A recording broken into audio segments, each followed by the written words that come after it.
Welcome, in front of me is a Realme C33, and today I'll show you a couple tweaks and the tricks you can do on this device.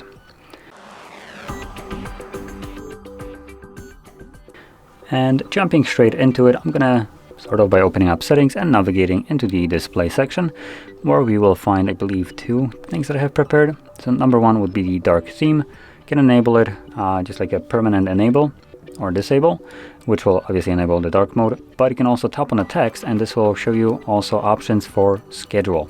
And you have the turn on at custom times or from sunset to sunrise. You can choose whichever one you want, and what this will allow you to do is have it so the phone automatically switches between light and dark mode at your provided option. Meaning that, for instance, if you set it up so it's in dark mode during the night time, at least at that point, if you wake up during the night and you want to check your time, you won't be flashbanged by your own device. Now going back, we will find also a video enhancer in here. Somewhere lower, there we go. A video display enhancement. So when enabled, it will just improve the... Wow, that looks much worse on the camera. This image doesn't look as bad for me as it does, I guess, from the camera's perspective. But as you can see, it changes it, adds a little bit more color, a little bit more punch to it. So obviously it will look much more appealing to the eye. And as you can see, it shows the apps that it will support. So we have YouTube, Meet, Files by Google, and Photos. So all these apps will be supported by this. Obviously, if you install more apps in here, they might be showing up here. So if you install some kind of video app maybe, and you want to check if it's being affected by this setting, just navigate in here and see if it works. So there we go. Now going back to another one. At the bottom, the last option is the auto resolution. This will primarily cater to people that play games on their phones. What it does is it lowers the screen resolution in games to conserve battery and reduce overheating. So that's not only the only cases to use it. There is one last one which isn't listed here.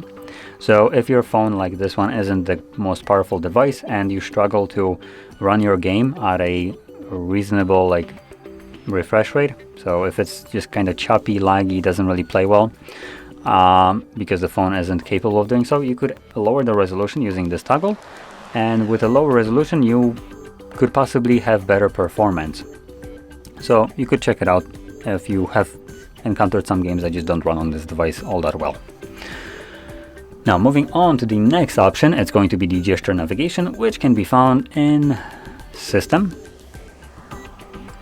Gestures, and you can see right here System Navigation, and we have by default 3-button navigation. So let's switch it to Gesture Navigation, and this will remove those 3 buttons, substitute it for a tiny little bar which you swipe and hold to go recent. Come on, swipe and hold, there we go. You swipe up to go home, and also you can go back from either side of the screen to the previous page. So there we go. And now that we're back in the there we go, settings, I'm gonna scroll even lower to accessibility, where you will find a last option that I wanted to show, which is caption preferences. And here you can enable captions. So if you're watching some YouTube video or maybe a movie that doesn't have subtitles, the device will automatically detect the text and give you captions for it. And you can select settings for it, so caption size and style as an example. More options.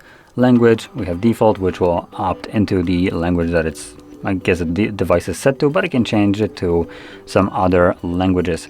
Now, one thing that I'm not aware, because I haven't actually tested this out yet, is do you need to have the language set to the language of the video? And that is something that you might want to check out. So if it's giving you some random crap when it's set to different language than the option right here, or for instance, if you're watching if your system is, for instance, in Polish, like it would be for people where I'm from, and you have your device set to English and you're watching Polish video, if it's giving you just some absolute mess that isn't in any way coherent, then this probably means that you need to change it also to Polish to basically detect it that way. So there we go. Now, with this being said, this will conclude all the tweaks and tricks that I want to show you. So if you found this very helpful, don't forget to hit like, subscribe, and thanks for watching.